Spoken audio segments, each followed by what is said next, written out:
Hi everybody, today's video is inspired by Kelly Waterhouse, who would like to know how you go from a 20k to 100k or half marathon to 100k.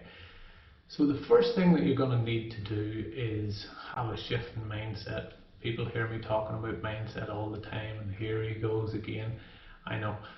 If you can get your mind to start believing that you can run 100k, you are halfway there. Hard part's done. A lot of people only think that the most that anybody can ever run a marathon, and that's huge, and they can't do it. So having that mind shift and just telling yourself, okay, I can run 100k, I just need to figure out how I can run 100k, is a huge thing.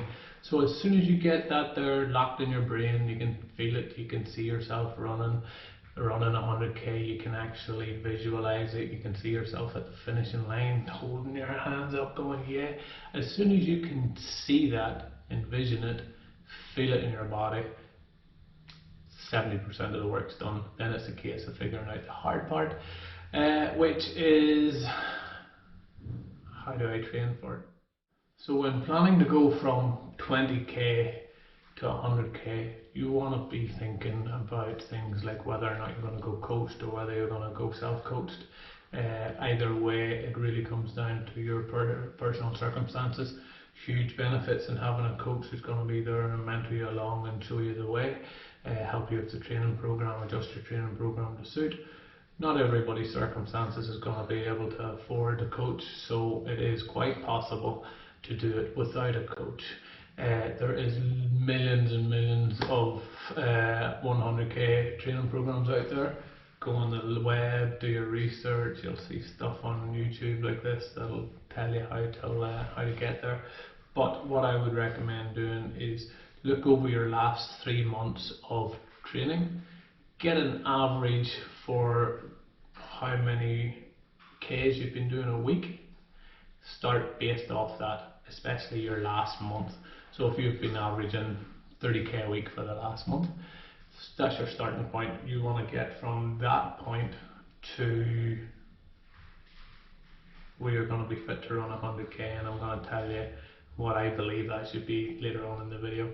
But as I say, first thing to do is have a look on what you have been doing up to this point, what your current fitness level is, what you're capable of doing a week without getting injured. And then we're going to start. That shouldn't just be a one snippet week, that should be over the previous. As I say, I usually go back about 3 months whenever I'm looking into my clients' training history. I go back about 3 months, see what they've been doing over them 3 months, take the average over the last 3 months, and then start there as a base and start building it up then towards the 100k. Okay, the next thing I hear you asking is, I've got my average Ks, what I've been doing each week, I've got a starting point, how many runs a week should I be doing? Again, this is going to come down to your own personal life circumstances, how much free time you have outside of work, how much free time you have outside of family life, is all going to come into this. There's no really right and wrong answer that's going to be right for everybody. It's going to come down to your personal circumstances. However, in saying that, I'm very much a fan of running as often as possible. So if you have got the capabilities of running 6 days a week, I highly recommend running 6 days a week and having the 7th day off. Now if you've only been running for 3 days a week training for your half marathon, obviously you're going to want to start adding them extra days in over a period of 5, 6, 7 weeks. Just don't go from 3 days a week to 5 days a week or 6 days a week. You're going to end up with a higher chance of getting injured. So be sensible about how you plan that and step that out. 10% increases is kind of the number that's banded around, but I really like to go off how the body's feeling. Certainly step it up in that 10% weekly increments, but be very careful to monitor how the body's feeling, what's going on in there, just so that you're not putting yourself into the position where you're going to start getting injured. So keep an eye on that, but definitely you want to be aiming for 6 days a week. And I just like 6 days a week because it gives the body one full day to recover, but also you have got 6 days of muscle memory, day after day after day after day. Because whenever you get into the longer endurance, the key thing is muscle memory, getting the right fitness. If you're training 6 days a week as opposed to 4 days a week, you're getting that fitness. And ideally, if life circumstances allow it, I like to train for a couple of times a week. Now this last 2 years with work, I just haven't had that option of training twice a day. And you know, again, if that's twice a day only once a week, or twice a week whenever you can get into your 6 runs, then that's all the more better. But there's huge benefit training in the morning, training in the afternoon.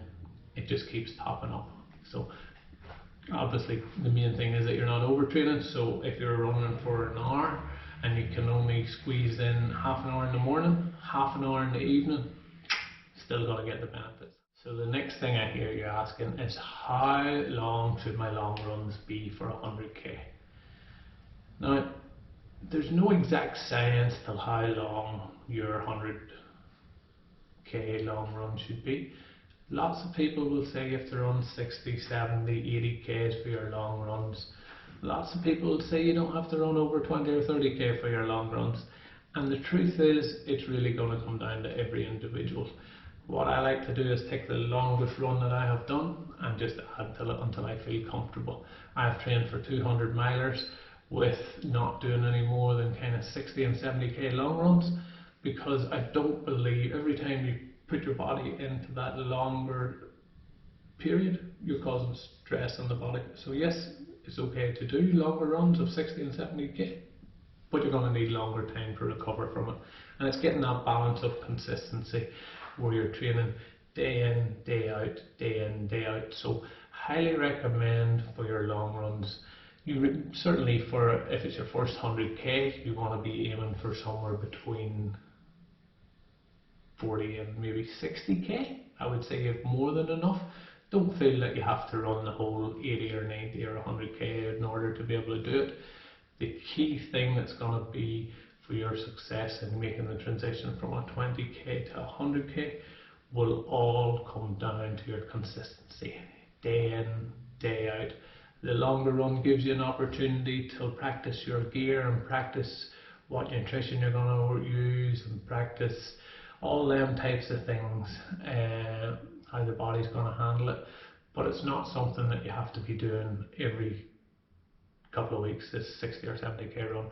So what I like to do, and depends on when your race starts from, where you're starting from now in a minute, figure out the timeline between the two. Give yourself little milestones along the way.